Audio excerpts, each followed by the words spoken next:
Hey, a brand new episode of the Happy Productive Podcast is about to begin. It's time to be inspired by simple and actionable solutions for you and your business. If you're an established entrepreneur or just laying down the first brick of your future empire, the mantra is the same. We will flip any failure into a positive and use it to our advantage. This show is all about turning coal into diamonds. With the right plan and mindset, anything is possible. I'm Jennifer Dawn, your host, business coach, and founder of Best Planner Ever, and I'm here to help you achieve all your ambitious goals. Success is closer than you think. Let's do this. Hey, everybody. Welcome to a new episode of the Happy Productive Podcast. I am so excited for my guest today. Dr. John Demartini is the author of over 40 self-development books and manuscripts, such as the bestseller, The Breakthrough Experience, which has been translated into over 36 languages. He has produced over 100 audio and video online courses and products covering subjects such as building wealth, the mind-body connection, accessing your 7 greatest powers, conscious intention, powerful business insights, and so many more. And his vision and mission is to share knowledge and wisdom that empowers you to become a master of your own life and your own destiny. Welcome, John, to the show today. Well, thank you for having me. I was looking forward to it. Yes. And you guys, John is coming to us today from Alexandria, Egypt, which I think is just so very cool that technology allows us to have these conversations when we are on opposite sides of the globe. That's true. So I think the hardest parts about this show today, John, honestly, was me trying to figure out what to ask you, because there's so many different directions that we could take this conversation. But one of the things that really, really caught my eye was on your website, you had something which talked about your deserve level. So will you just speak a little bit to what is your deserve level and how can we increase it? Okay. So can I develop that a minute? Give it a minute of development? Yes, please. Absolutely. Okay. Most people, somewhere in their journey, when they were single or possibly married, acting single, they met somebody that they were enamored by, that was put on a pedestal and they were enamored by.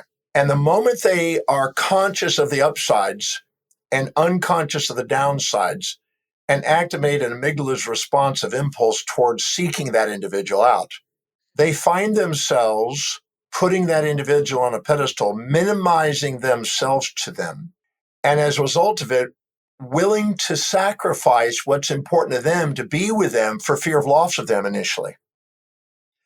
When they do, they depreciate themselves, overappreciate the individual, and will activate their altruistic component of their brain, which wants to give without necessarily receiving.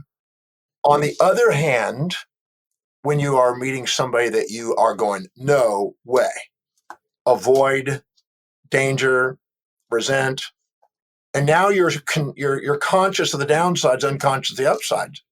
You have an instinct to avoid them in the amygdala, and you put them in the pit, and you put yourself on a pedestal self-righteously. You're too proud to admit what I see in them inside me, where before you were too humble to admit what I see in them inside me. But now, instead of altruism, you get narcissistic and say, my way, the highway. You're the one that stands up and projects your values onto them, where before you were injecting their values. So anytime we diminish ourselves or minimize ourselves and devalue ourselves relative because of contrast with somebody else, that altruistic system will have difficulty receiving, but you'll have no problem giving. When you're on the narcissistic side, because you're putting people down and putting yourself up, you have a difficulty time giving, you want to receive. You're trying to get something for nothing when the narcissistic side is. You're trying to give something for nothing on the altruistic side. But if you level the playing field and own what you see in them, you're not too proud or humble to own what you see in them. You have a reflective awareness where the seer, the seeing, and the seen are the same. Now you have sustainable, fair exchange where you're able to give and receive in a nice, perfect equanimity and equity. And this is where you maximize your economic growth as well as your self-worth growth. So the moment we compare ourselves to other people and minimize ourselves to others and put them on pedestals, spiritually, intellectually, business, finance, or any area, we automatically activate our altruistic side and have difficulty receiving. And our self-worth is diminished because of contrast. If we were all there when there was nobody to compare ourselves to, we wouldn't perceive that. But because of contrast, just like I had a woman who was in South Africa who was voted as one of the most beautiful women in the world by about Mhm. 6 magazines. But she had dysmorphia, body dysmorphic syndrome. And because of that, whenever she would see another woman, she would say, oh my God, her hair is thicker than mine. Ooh, her chest, breasts are nicer than mine, or her thighs are nicer than mine, her abs are better than mine, her hair is better than mine, thicker than mine. And because of that, she kept comparing herself to all these other individuals, only parts of them, not the whole, just certain parts that she admired, but then was minimizing all those parts in herself as a result of it and couldn't recognize her own beauty, even though she was considered one of the most beautiful women in the world. So the second we compare ourselves to others, instead of compare our daily actions to what we value most, we set ourselves up for injected values from outer authorities, the superego, as Freud called it, and then we end up judging ourselves. And when we minimize ourselves to other people, we have difficulty receiving and devaluing ourselves, and we have difficulty asking for what we want. So that is a symptom primarily of a comparison and the injected values of other people. Because the second you compare your actions to their values, you're going to think that you've made a mistake. You don't make a mistake in your own values only when you've injected some authority's values into your life, and then you think, well, I should have done this. I ought to be doing this. I need to be doing this. And that makes it difficult for people to receive in life. A lot of people, very few percent of people become financially well off because they don't feel worthy of receiving and holding on to things. They feel like they have got to, even consumerism, where we got to go buy things, is a way of getting rid of something because you don't feel worthy of it. You feel more worthy having some other brand than you do yourself. The moment you actually stop comparing yourself and compare your actions to your own values, you start to build your own brand, value yourself, and not need to buy consumables that you think are going to give you through retail therapy some high, only to eventually find out you got debt 3 days later. Oh my gosh, this is just absolutely fascinating to me. And so the woman who is, one of the most beautiful women in the world, and she's looking at these other women and comparing her parts to their parts.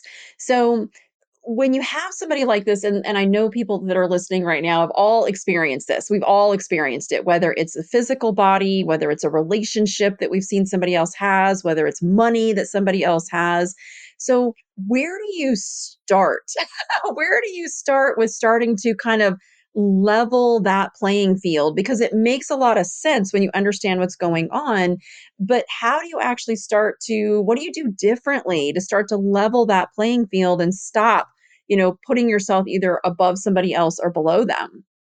Well, it's really not that difficult, but it does take accountability. At the level of the most authentic you, nothing's missing in you. I want everybody to hear that. At the level of your most authentic self, nothing's missing in you.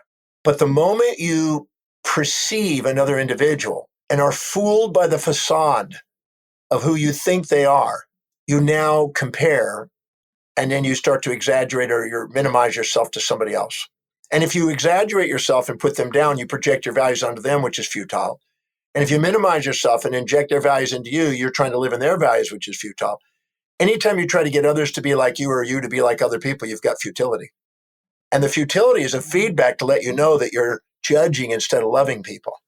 So the fastest way to level the playing field is to own what you perceive.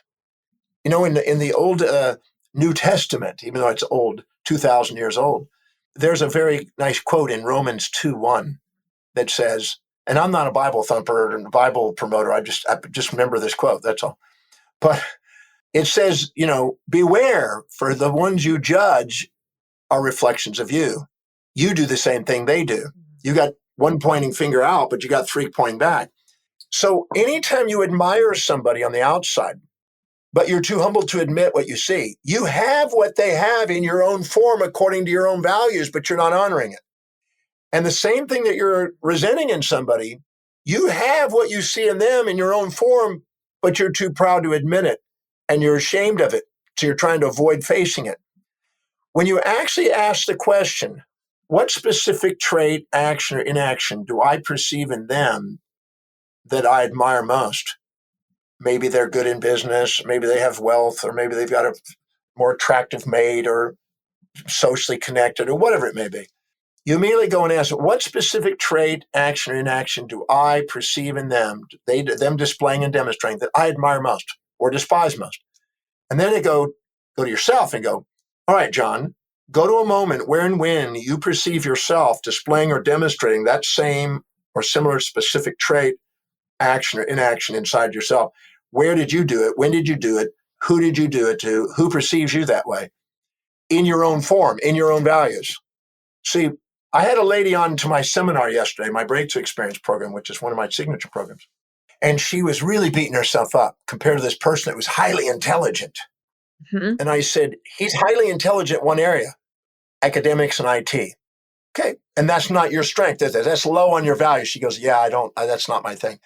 What's highest on your values? What's most important to you? Landscaping, gardening, and outside design of yards and things. That's my profession. I said, let's imagine that he is now going with you to try to assist you on a project of doing an outside design and landscaping. And she just looks at me and she goes, oh my God, he would be an idiot. I'm the one that's intelligent. I said, you're not missing what you see in him. It's in a form you're not honoring because you're thinking his form is greater than yours. But you have the same intelligence. It's just in a different area. He is intelligent in his area, his highest value, IT. That's lower on your values. Anytime you expect yourself to be a genius in something that's low in your values, you're going to end up beating yourself up. But if you realize that where you have an expertise, what yours really inspiring to you is doing beautiful landscaping, that's where your genius is. And she goes, I got it. And she goes, he would be an idiot there. He's not more intelligent. He just has a different form of intelligence. I said, now you're getting it. And the moment she did, she goes, I don't need to be intimidated by this guy. I said, no, because you're not honoring. So you always ask, what is it what I see? And where is my form of it? And that levels the playing field. Absolutely. Oh my goodness, I love this so much. I've been a business coach for, gosh, over 10 years now. And I think that in my work of helping other business owners, this actually helped me not to compare myself in the sense that when I would work with a business owner and they would come in and I would initially be like, oh my gosh, this person is so great. They might even be more successful in business than I had been. How am I going to help them, as a coach? And then through the coaching relationship, I would get to know them.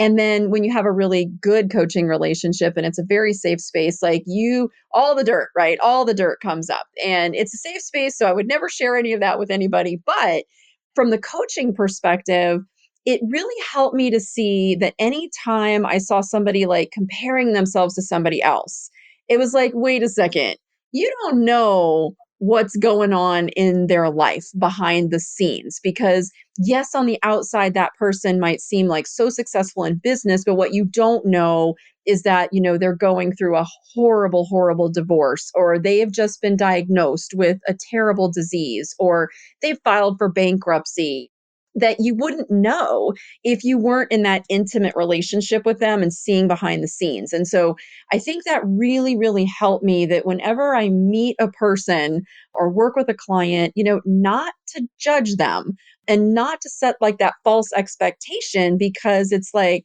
I always even tell my other clients, it's just like, look, there's so much going on behind the scenes that you would never know is actually going on. But if you're not a coach or a therapist or somebody who's like privy to some of that information, it can be really hard to look at a person and, put them on a pedestal or not put yourself on the pedestal if you're not kind of privy to that, behind the scenes information. So what would you say, like, what's something that, like, how can an average person start to, drop the judgment? And is that what you would suggest? Like when you meet somebody new or you're looking at these other people, like what would you suggest? Do we just try harder not to judge, or is there some other tool we can use? Well, the first thing I tell people is don't ever be fooled by a facade, because it's all facade. Mhm. It's the Yeah. I met Howard Hughes when I was a kid. And when I met Howard Hughes, I thought he was a bum on the street because he was in El Paso, Texas when I met him. And he told me that he's one of the wealthiest men in the world. And I thought, this guy doesn't look like anything but a bum. He was really a mess, but he was the wealthiest man Yeah. in the world, one of them. So don't be fooled by facade, because that's what he told me. Don't be fooled by the facade. Don't be fooled by outer Mhm. appearance, because everybody's a hero villain. Everybody's a saint sinner. Everybody's got two sides. See, I'm not a nice person. I'm not a mean person. I'm an individual with a set of values, and you support my values. I'm nice as a pussycat. You challenge my values, I can be mean as Mhm. a tiger. So don't ever be fooled by a one-sided interpretation of some facade of individuals. Can I share a story that I think might be helpful? Absolutely. I had a guy that came to me quite a number of years back, probably 12, 13 years ago now. He said, Dr. Demartini, I'd like to hire, if you don't mind, to consult with you to help me become successful. And I said, Mm. okay, fantastic. So what do we do? I said, I have the first question. Where are you successful? He said, I'm not successful. That's why I want to be successful. I'm hiring you. I said, great. Where are you successful? And he goes, but you're not understanding. You're not hearing me. I am not successful. I want to be successful. I said, no, you're not hearing me. I'm asking a very pertinent question. Where are you successful? Where are you achieving something you set out to do? And he finally said, oh, well, okay, I have a very amazing relationship with my wife. And we've been together for over 10 years, almost 11 years. And we have an amazing relationship. I said, is that something you set out to do and you achieved? He goes, yes, I did. I said, what else you got successful? Well, now that you make me think differently, my son is in baseball and I'm the coach, and we're probably going to win the pennant this year. And that's something we both intended. And okay, yes, I guess I'm achieving that. Great. What else is successful? Okay, my mother-in-law, my wife's mother, lives with us, and most people don't want their mother-in-law living with us, but actually she's amazing, and I really love having her there. She helps us with the kids and everything else, and she is amazing. And most people don't get along with that, but we have a beautiful relationship that's inspiring. I said, great. What else? Well, we all work in the yard. The whole family works in the yard, and we're probably going to get yard of the year again for the summer. I said, fantastic. What else? I do lay ministry on Wednesdays and Sundays at my church, and that was something I wanted to do since my 20s, and I'm doing it, and I'm pretty good at it. I said, fantastic. And we went and listed all these things that he had success when I asked him and made him accountable and didn't let him rant his story. I said, now, the only way you could perceive yourself as not successful is you're comparing yourself to somebody. If you're the only man on earth, you wouldn't have any idea what that was. So who are you comparing yourself to? He goes, I think I know. I said, who? He said, the guy up on the hill, go farther down the street, go up on the hill. There's a guy that's got a 6,000 square foot home, 3-car garage, got a big practice. And I guess I'm comparing myself to him. I said, fantastic. Do you know him pretty well? Yep. Yep. Yeah. We're both doctors. Yep. I said, how's his relationship with his wife? Oh, that's interesting, you ask. That's very volatile. I think they've been married and divorced 3 times. I think they get together and then they want to kill each other and then they get back together again. Okay, so is that where he's having a bit of stress? Oh, yes. And does he have kids? Oh, yeah. Does he have a son? Yeah. And how's his relationship with his son? Well, that's interesting. You sound. How's his son doing? He's on drugs and they're having problems in school and they're having a hard time keeping him in school and he's just getting into trouble. And yeah. And what about the mother-in-law? They live with the mother-in-law? Oh, God, no. They moved out of the country to get away from that crazy lady. That I know for a fact. And he doesn't want to have anything to do with the rest of that girl's family. And that creates a lot of tension, probably why they're back and forth on their relationship. And what about their yard? Well, they got people to take care of their yard. I don't think they even notice their yard. I mean, they just drive in and don't even think about it. And what about their lay ministry? Is he involved in any lay ministry? No, he's not involved in religious stuff at all. I said, right now, if I was to just have a magic wand and you could swap places with him and you could have the 6-car garage and the fancy practice, but you'd have to have his relationship, his kid stuff, and all the stuff he's had. He said, would you take it? He goes, no, God, no. I said, let me explain to you the first principle as a coach, as a counselor, and consulting with you. You're not any less successful than this man, and he's not more successful than you. He has a different set of priorities and different set of values that he's running his life by, making decisions by, and his highest value is his business and finance. And lower on his values is his relationship with his family and spirituality and those topics, and or aesthetics of his yard. You have a high value on your family. You have a high value on spirituality, high value on making sure your son gets an education and gets good in school, and also in sports. I said, you're not less successful. You just have a different set of values. But the moment you compare your values to somebody else's values and think theirs is better, that's when you start to thinking you're not successful. So I just want you to know you don't have a lack of success, because there's people out there that wish they could have what you have. And they think that they're not successful comparing themselves to the way your relationship is in your spiritual life and in your family and your kid. And the baseball game, they probably think, wow, what an amazing coach out there with his son. I mean, that's an amazing thing to see. And their kids are saying, we don't have that in our family. So there's somebody out there envying you and trying to imitate you. But Ralph Waldo Emerson said, envy is ignorance and imitation is suicide. Don't put people on pedestals or pits. Put them in your heart. Don't live in the shadows of people. Live on the shoulders of giants by recognizing whatever you see in them, you have in your own form according to your own values, and they're just as honorable. Great story. Oh my goodness. I love this so much. And so did he at that moment say, I don't need to hire you? Or did he say, okay, now I want to I hire put you to myself, help me? Jennifer, I put myself out of business a lot of times. This happens. I after when he got through, he didn't need any more service, so that was fine. But really, that's my objective. If I stop and think, I get Yeah. referrals from people like that, but I don't want to have somebody plug their umbilical cord into me and be dependent on me because of the illusions. I'm interested in helping people wake up to their magic and realize that there's nothing missing in their life. Because the truth is, Right. there isn't. But we don't see that because we keep comparing. And the contrast, the law of Right. contrast and Exactly. comparison keeps people from honoring the magnificence who they are. And the magnificence who they are is far greater than any fantasies they'll impose on themselves. So the second they compare themselves to others and create a fantasy of who they should be, they just undermine the magnificence of who they are. Mhm. Agree completely. And so when somebody starts to realize that this is more of an issue around values and not necessarily comparing myself with another person, but let's say that they still are like, okay, but I still want to make more money, or I still want to have a better body, or I still want to have a better relationship. What would the next step be? Is it to then start to change or shift their values? Is that where they would start to do this work? You have two options. And this is not what Mhm. people want to hear, but I don't really care about that. I'm not here to just tell people what they want to hear because you don't get anywhere that way. But I'm Right. interested in telling people the truth about how human behavior works. That's my job. You have two choices. Set goals that match your true values so you have congruency, so you spontaneously act according to what those values are, or change your values to match the goals you say you want. But now what's interesting is Mm. the majority of people don't know what their values are. I'll give you an example. I was speaking in Johannesburg to about 5,300 people. I was opening up a conference called the Success Summit. Richard Branson was closing it. We had a few speakers in between. I get up on stage. The place is roaring. It's first thing in the morning. This first speaker is me. And I said, how many of you would love to get up in the morning and do something extraordinary and become financially independent and have your passive income exceed your active income? Every hand went up. Some people, two hands. Some people put their leg in the air. Yes. So imagine a rally of 5,300 people putting their hands up, right?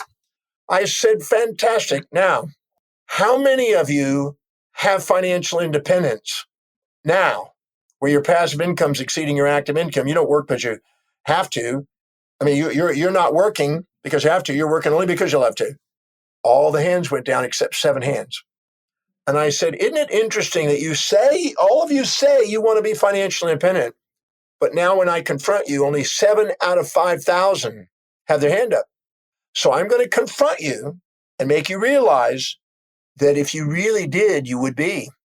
So we're going to hit you with a hard nail here. Now, I want everybody to pull out a piece of paper and get that piece of paper out, and I'm going to hand you 10 million US dollars, which is enough for a majority of people to live at least comfortably. 10 million US dollars. You have 60 seconds to tell me what you're going to do with it. I'm going to give it to you.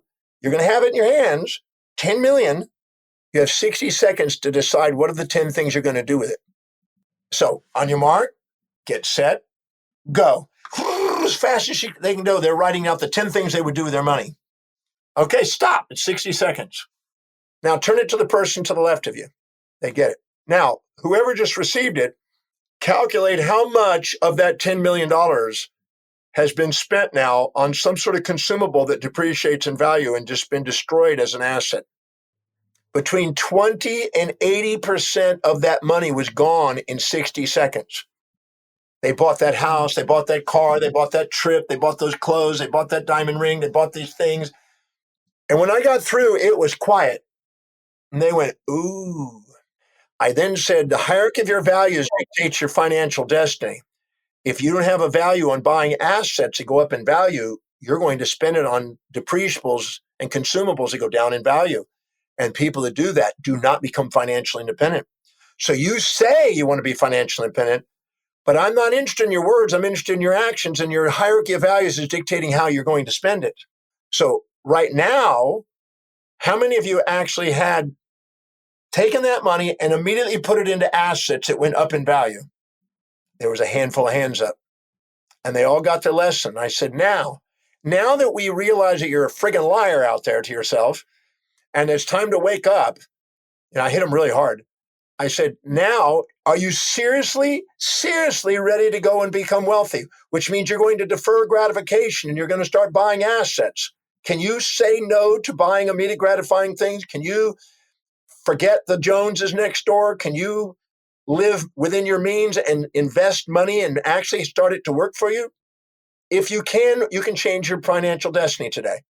Now, I'm going to show you how you can increase the probability of that by showing you how to stack up new associations, kind of an operant conditioning, to increase the probability of the action steps that are proven to build wealth in people, and to increase those until the values and the benefits of those actions are greater than the current actions are, because you make decisions based on what you believe will give you the greatest advantage or disadvantage. So unless you have more advantage on these new actions, more than the advantage you think you're getting from this other one, you're not going to do anything but do the same thing.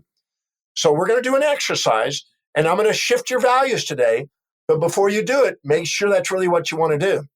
Because right now, you have to be willing to give up some of what you're doing now to do what you say you want to do. Are you willing to do that? And I really shocked everybody. And they're like going, whoa. I said, because most people want to live in a fantasy instead of face reality about their finances. I said, so how many are ready to do it? And now the hands went up, but they were more cautious. I said, I'm going to give it to you. If you choose not to do it, that's okay. But don't fantasize about being financially independent unless you have the hierarchy of values that will lead you there. Because the hierarchy of your values is going to dictate your financial destiny. It's going to determine how you spend your money. And then I gave them 6 proven action steps that I've received from observing about 100 and something billionaires that I've interacted with, and looked at what was common to the wealthy people. I've done value determination for 45 years on people of all different types of standards in life. And there is guaranteed certain standards of values and certain directions of values that people hold that become wealthy. And there are other ones that don't. So I basically took those 6 things and we then started linking, started reassociating. And really quite an interesting example. People afterwards, I had them all interact and say, what did you just experience? And what was the anxieties you were facing? And and all of a sudden people are saying, I'm now afraid. I realized that I was afraid of what people in my family would think if all of a sudden I became wealthy. And I was actually anxious about what they think about me. And other people said, I then realized that now I have a bunch of opportunities attacking me if all of a sudden I became wealthy. And they brought up all their anxieties of why they're doing what they're doing, instead of actually facing the truth about what's really going on in their life. They lived in the fantasy, and most people do. And until they actually ground themselves about what's really important to them, what's really their values, what they spontaneously do without having to be motivated, that will tell them what they're going to achieve in life. Oh my gosh, so powerful. Now, I know there's going to be people who are listening to this and they're going to be asking themselves, okay, so it sounds to me, Dr. John, that I've got to shift some of my values if I want to get results in an area that maybe right now I'm not seeing the results in there that I say that I want to see. And so how many people are successful with shifting their values? Is it an easy thing? Is it a difficult thing? Like when now you're faced with, okay, I get it. Now I've got to shift and change my values. Like how easy is that for somebody to do or not? Well, it's going on in everybody's life throughout their life. Mhm. So, you don't have the same values you were when you were 10. When you're 10, you want to play. Mm-hmm. When you're 10 to 20, you want to socialize. When you're 20 to 30, you want to find a mate and a job. When you're 30 to 40, you want to have your own company and have a family. When you're 40 and 50, you have an affair. That's a bad joke. Um, but every decade is a little different, right? Eventually, you want to get outdo Yep. your hemorrhoids. When you're 70, you want to get rid of your hemorrhoids. These are bad jokes. Yep. But Yeah. there is a gradual tweaking based on pains and pleasures and setbacks and support and challenge in life. It's constantly changing. The difference is most people are doing it passively instead of taking command of the perceptions they have about life. Mm-hmm. Because your perceptions are changing in life. Mm-hmm. So if I ask the question, let's say I want to raise something on a value, I ask this question. And I've trained people how to do this. I've trained consultants and business people and government people and thousands of people on this. It's not something that can't be trained. It's not something can't be done. It's not that difficult. It just takes an accountability of doing it. So here's the question you ask. Let's say you want to build wealth and you want to raise the value of building wealth on your value system. What you do is you take the series of action steps that are proven to build wealth. For instance, if you don't have a work ethic and you don't care about serving people and you don't have a source of income, you're not probably going to be wealthy. So one is having a value on building a business of some form where you're serving ever greater numbers of people, where you now have a source of potential income. If you don't have a work ethic, you don't have a desire to be of service, don't have a desire to make a contribution, which is the source of wealth in the world. It's just a fair exchange for doing some service. If you don't have that as a value, that's a starting place. So you write down what is the benefit of actually having a value on caring enough about human beings to want to find out what the great needs are and find a way of efficiently providing for those needs. That's an important component because the wealthiest people I know have that as a goal. They're constantly looking for how they can be of service to ever greater numbers of people. Mm-hmm. I mean, Amazon's a good example. What is it people want? How do I get it to them more effective and efficient than somebody else? Yep. So if they don't have that work ethic, they're going to probably be working and just getting by and getting a job and a paycheck kind of thing. The second thing is that they have a value on maximizing the efficiency and effectiveness of their work so they're able to maximize the margins in that business so there's more money to be able to provide lower cost to the customer, higher income to higher quality employees, and a margin for the company. So if you don't have a way where you're working on the business to make it efficient and don't have a value on that, again, you're probably not going to make the most money. You're probably going to work for somebody else and just get by, go home, etc. And people who work for others pay the most taxes. People that work for themselves have less tax. People that learn to invest have the least taxes. So you're working against yourself if you don't have these values. The third one is having a value on saving an ever progressive portion of it. That means you're taking a portion of whatever you're earning and you're not waiting to see if there's going to be any profits. You're forcing the profits. The demand on the profits goes into investments and then the business comes up and take care of it. I've been doing that 41 years and it's amazing what happens when you force savings. I started out at $200 a month. I made it $250,000 a month within a period of time. So I basically increased the amount that I was saving and saying I deserve. Because if you don't feel deserving of it and you don't declare it, you don't get it. And the wealthy always paid themselves first, not wait to see what's at the end. So then there has to be a value on that. The next one is to have a value on investing and learning how to buy assets. Now, after you saved it and you've got a cushion of security, now you need to be able to buy assets. If you don't have a value on that, you're not going to learn about it. You're not going to know what the asset is. You're not going to know what the real intrinsic value of it is. You're not going to know what the return of it is, the probabilities of it. This has to be part of your nature, and you want to study that and learn about it. When you really value something, you want to learn about it. The next one is you want to accumulate wealth. Because if you don't have a desire to accumulate it, the second you get comfortable, you'll start buying stuff. And most people, they buy a house that they can put a car in the garage when they bought it, but years later they can't even get their car in the garage because they got stuff filling it everywhere. And they build stuff. I don't accumulate stuff. I'm not a hoarder of other people's brands. I put my investments back into my own brand and buy assets that have values that go up in value. And the last one is having a cause, creating a financial cause that leaves a legacy. some cause, it inspires you to such a degree that you want to keep earning money beyond what your comfort zone is and your needs and your own financial independence. Therefore, your passive income keeps growing and accelerating. And now you're deciding what you want to do instead of the government. You're deciding what you want to do philanthropic. You're deciding how you want to contribute, which is one of the most fulfilling things in life. So if there's not a desire for building a business and some of those steps and the action steps and having a value on those actions, see, most people say, oh, I want to have a value on money so I can spend it. Well, if you have a value and write down all the benefits of spending it, you're never going to have it accumulate. You're never going to have it assets. And I see this, and I've done hundreds of thousands of value determinations on people that are wealthy and poor. And I am absolutely certain that that's the factor that's running people's lives, that's either making them wealthy or poor. Oh my goodness, so much powerful stuff. I am so happy that you're here today because you are helping so many people shift, how they look at these things. And for some people, I know they've been maybe trying to see improvement in their different areas of their lives for maybe years or even their whole lifetimes. And so today you kind of just dumped everything upside down, which I love, and made everybody really think about this in a very, very different way.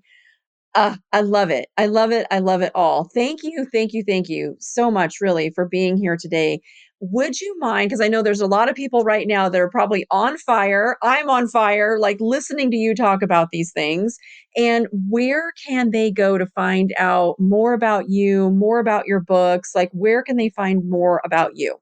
Well, all they have to do is go to drdemartini.com. Just Demartini, DEMARTINI.com. drdemartini.com.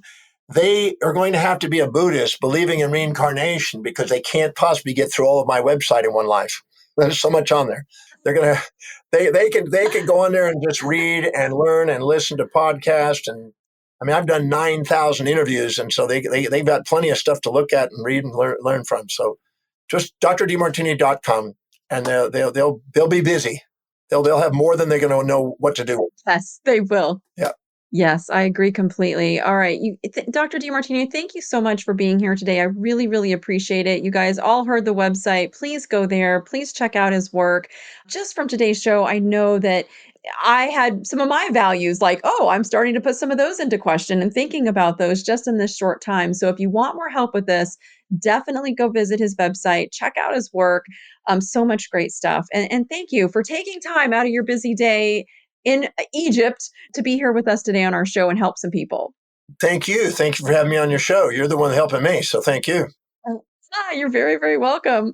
All right, you guys, today's show had so many amazing, we'll call them truth bombs all throughout the show today. So I hope you really found value from it. And that's it for our show today. We'll put all the notes and links to the website in our show notes, but just get out there, you guys, and have a happy, productive day. Bye. I hope you found today's episode of the Happy Productive Podcast inspiring. Every successful business is formed by a set of small, consistent, and attainable steps. If you want to learn more, come visit us at jenniferdawncoaching.com to take your next step and learn how to meet your business goals.